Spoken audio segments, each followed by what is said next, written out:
ఇది గత ప్రభుత్వం ఈ ఎక్సైజ్ విధానాన్ని పూర్తిగా భ్రష్టు పట్టించింది. కేవలం స్వార్థం కోసమే ఎక్సైజ్ పాలసీ తయారు చేయబడింది. ప్రజల ఆరోగ్యాన్ని కూడా లెక్క చేయకోకుండా కేవలం సంపాదనే లక్ష్యంగా గత ప్రభుత్వం ఎక్సైజ్ విధానాన్ని అమలుపరిచింది అనే విషయం ప్రజలందరికీ కూడా తెలిసిందే. చాలామంది గ్రామాల్లోకి వెళ్తే మీకు చెప్తారు, మాకు చెప్తారు, కిడ్నీస్ పాడైనవి అని, లేకపోతే లంగ్స్ పాడైనవి అని, రకరకాల ఆరోగ్య సమస్యలు ఉత్పన్నమైనవి అని, ఈ మందు తాగటం మూలంగా, లేకపోతే క్వాలిటీ లేదని రకరకాల ఆరోపణలు వచ్చిన విషయం అందరికీ తెలిసిందే. వాటన్నిటిని దృష్టిలో పెట్టుకుని ఆదాయం ముఖ్యం కాకుండా, ఆదాయం లక్ష్యం కాకుండా క్వాలిటీ, క్వాంటిటీ, ప్రైస్ వీటి ఆధారంగా కొత్త పాలసీ తీసుకురావాలని చెప్పేసి ఒక సబ్ కమిటీని వేయటం. ఆ సబ్ కమిటీ మరి ఈరోజు రికమెండేషన్స్ని మన మంత్రిమండలి ముందు ఉంచడం అందరికీ తెలిసిందే. మరి దాంట్లో నిర్ణయాల ప్రకారం అన్నిటికంటే ముఖ్యమైనది 99 రూపాయలకి క్వాలిటీ మద్యాన్ని అన్ని బ్రాండ్లు కూడా అందించాలని చెప్పేసి ప్రభుత్వం నిర్ణయించిందని చెప్పేసి మీకు మనవి చేస్తాను. అదే ఇంతకుముందు ఏదైతే 120 రూపాయలకి అమ్మారో ఆ మద్యాన్ని, క్వాలిటీ మద్యాన్ని అన్ని బ్రాండ్స్ని 99 రూపాయలకి సరఫరా చేయాలని చెప్పేసి నిర్ణయం చేయడం జరిగిందని చెప్పేసి మనవి చేస్తా ఉన్నాను.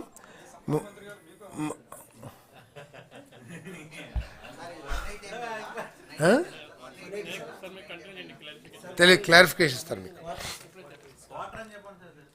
తర్వాత ఇంకొక ముఖ్యమైన నిర్ణయం ఏంటంటే గీత కులాలకి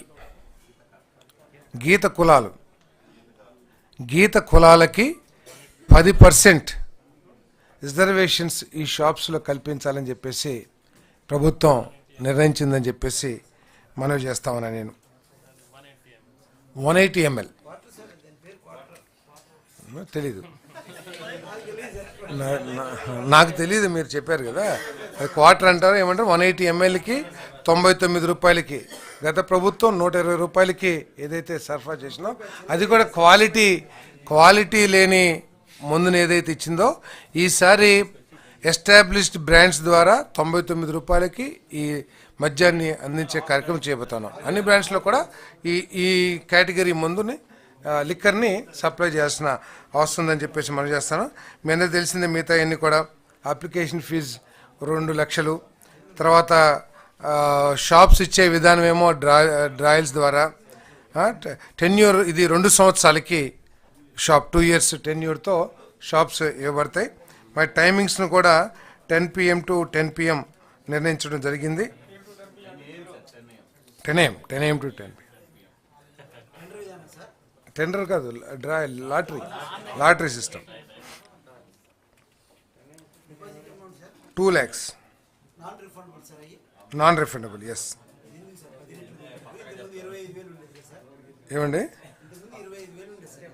ఏమండి మీరు ప్రజల దగ్గర నుంచి రక్తం పిండుతుంటే మీరేం మాట్లాడేది, కానీ వ్యాపారస్తుల దగ్గర కొంత ఎక్కువ అమౌంట్ తీసుకుంటే బాధపడాల్సిన అవసరం ఉందని చెప్పేసి నేను భావిస్తాను. నేను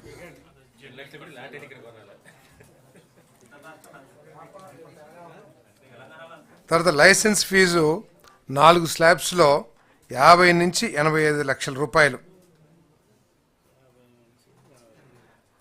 తర్వాత ప్రాఫిట్ ఏమో 20% మార్జిన్ తో పాలసీ నిర్ణయించబడింది. తర్వాత పాపులేషన్ బట్టి, జనాభాను బట్టి ఎన్ని షాపులు అనేది నిర్ణయించడం జరిగిందని చెప్పి మనం చేస్తాము. అదేవిధంగా ప్రీమియర్ షాప్స్ కూడా 12 షాప్స్ని ఈ రాష్ట్రంలో ఏర్పాటు చేయాలని చెప్పేసి నిర్ణయం చేశారు. దానికి 5 years లైసెన్స్ పీరియడ్, తర్వాత 1 crore fee, non refundable 15 lakhs fee. తిరుపతిలో ఈ షాప్స్ని ఓపెన్ చేయమని కూడా మనం చేస్తున్నాం. తిరుపతిలో ఈ షాప్ని ఓపెన్ చేయరు, ఉండదు. తిరుపతిలో మిగతా సిటీస్లో పెడతారు. Okay, Tirupati. Yes, premium shop ఏదైతే ఉందో ఈ ప్రీమియం షాప్స్ ఏది అంటే పాలసీ అక్టోబర్ నుంచి వస్తుంది, వారం రోజుల టీడీగా వస్తుంది. అదేవిధంగా పోలవరం డయాఫ్రమ్ వాల్ గురించి కూడా డిస్కషన్ మన మంత్రిమండలిలో తీర్మానించడం జరిగింది. మరి ముఖ్యమంత్రి గారు కేంద్ర ప్రభుత్వ అధికారులతోనూ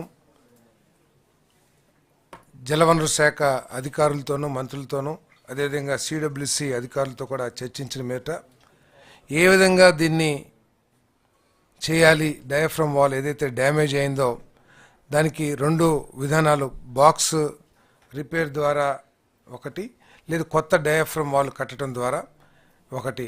2 మార్గాల్లో అమెరికా నుంచి, యునైటెడ్ స్టేట్స్ నుంచి, కెనడా నుంచి కేంద్ర ప్రభుత్వం పిలిపించిన నిపుణుల ద్వారా కానివ్వండి, లేదా కేంద్ర ప్రభుత్వం నిర్ణయించిన ధర్మిలా దాన్ని కొత్త డయాఫ్రమ్ వాల్ నిర్మించాలని చెప్పేసి నిర్ణయం తీసుకున్నారు.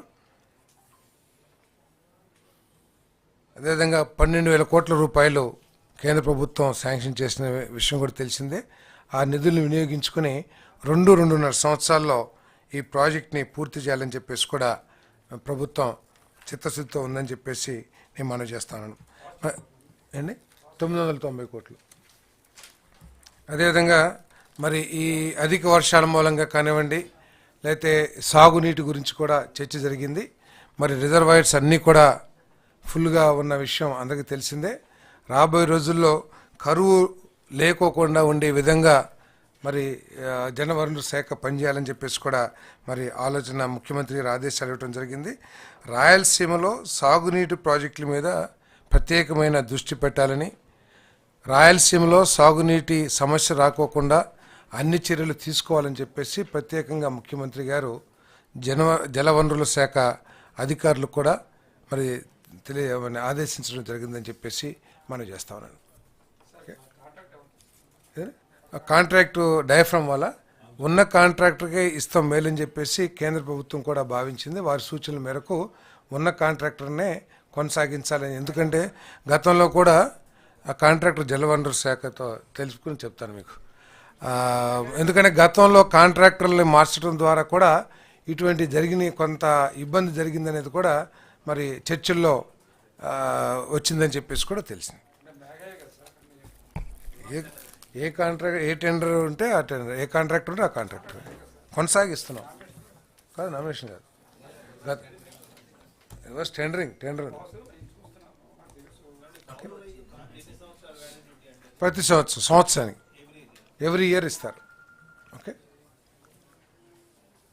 మిగతా కూడా చేశారు కదా.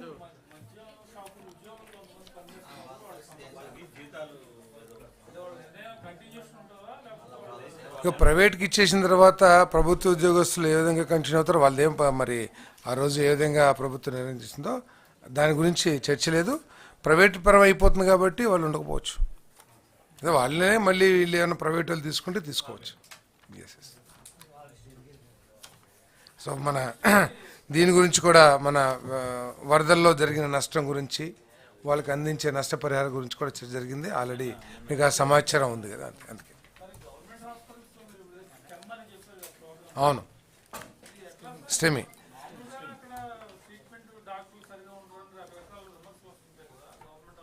అంటే అందుకే దాన్ని ఇంకా ఇంప్రూవ్ చేసి సీరియస్గా ప్రజలకి ఈ వసతులన్నీ కూడా ఈ ఫెసిలిటీస్ అన్నీ కూడా అందుబాటులో తీసుకురావడం అనేది లక్ష్యం. 1,10,000 సచివాలయం కదా, వాలంటీర్స్ కదా.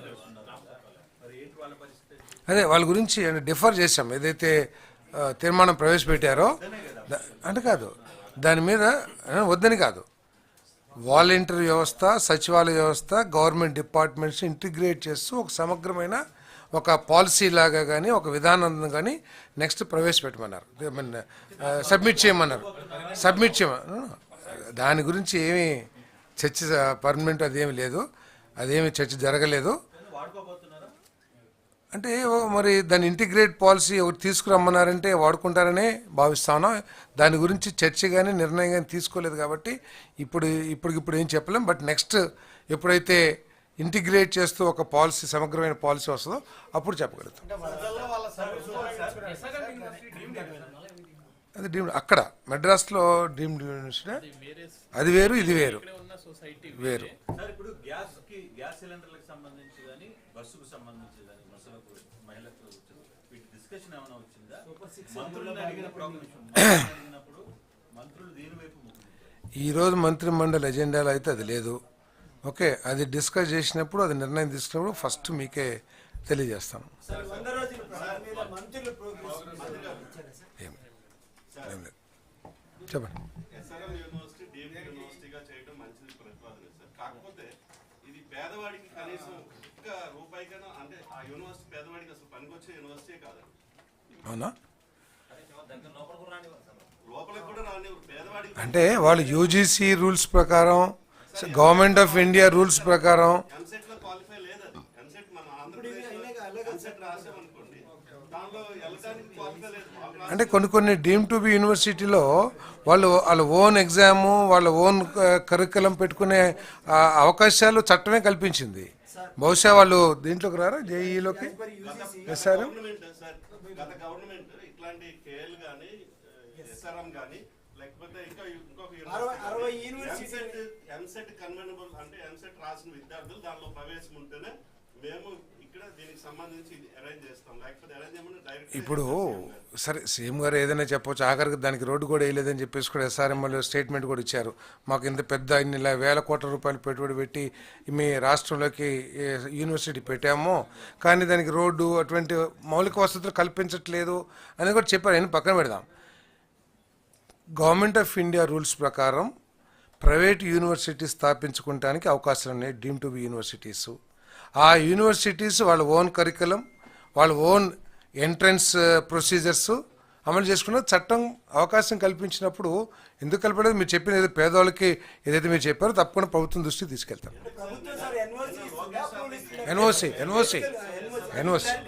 ఎన్ఓసి అప్రూవల్ ఇచ్చే అధికారం మాకు ఉండదు కదా.